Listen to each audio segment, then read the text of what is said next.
All right, guys, the SPY still ripping higher here. The watch list video for Thursday, February 16th. Let's start with ZSAN. Massive move today.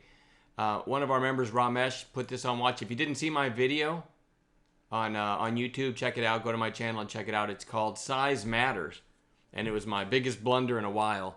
I took this thing. Ramesh pointed it out when it was flagging, right? It's flagging. I hate to go over the whole video. You know what? I won't. If you just want to watch the video, watch the video. But in short, I got long on this flag break, got chased out on this red candle because I was in too big, and then it went up massively. So anyway, thanks to Ramesh, I was able to put the flag break idea out in the room, and many people did well in that. And the call was just over the high of day 225 over this flag, which triggered right there. Worst case stop always goes kind of below that flag, right around 210, 209, and you can see what happened.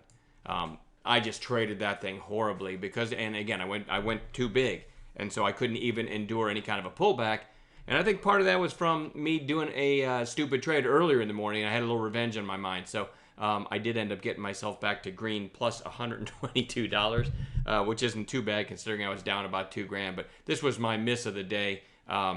I was glad to see a bunch of people make money on it, but I just traded that terribly. The reason I'm starting with it is because with this kind of a crazy move, anything can happen tomorrow. It's certainly way extended away from the moving averages, but we're going to watch that one for the next week.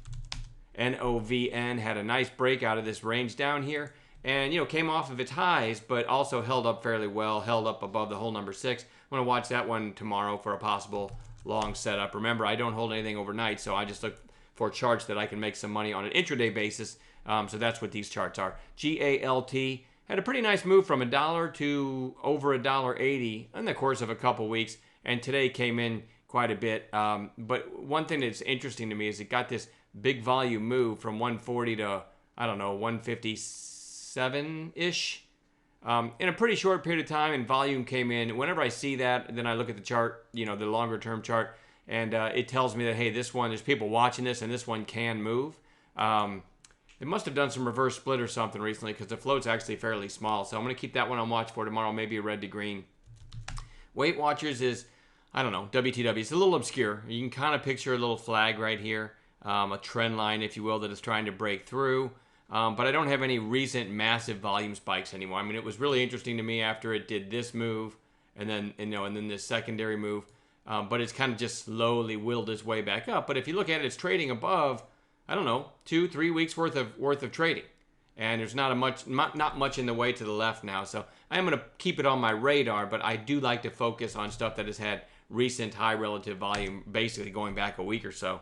So that one's, if it works, I'm going to have to see volume come in before, in a decent setup before I'll take it. LPTH, just a quiet inside day today. Maybe a third day play in that one tomorrow.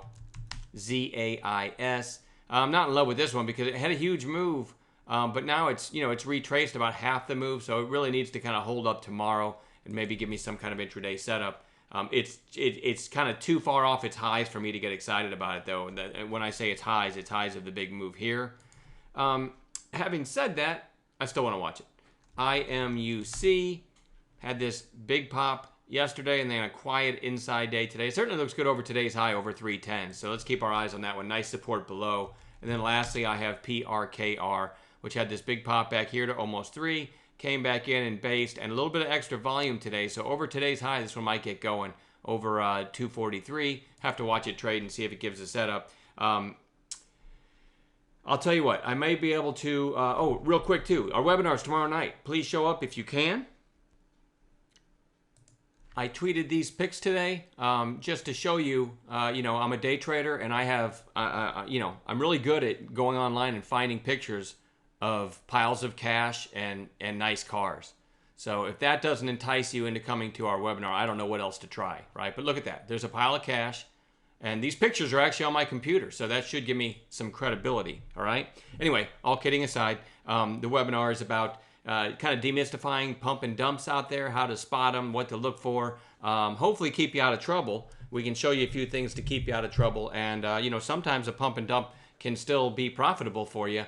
So we're going to talk about that, too. We're also going to answer any trading questions at all. And if you have any questions about any of the tweets you saw me do today, and my stupid trading on my position size on ZSA. And I don't care, whatever. I'll answer any questions about that. And that's it. So we'll see you hopefully in the webinar tomorrow night. It's free. We're giving away one free 1-month membership. So if you attend, you're automatically entered into a drawing for a free month in our chat room. All right. Hope to see you tomorrow night.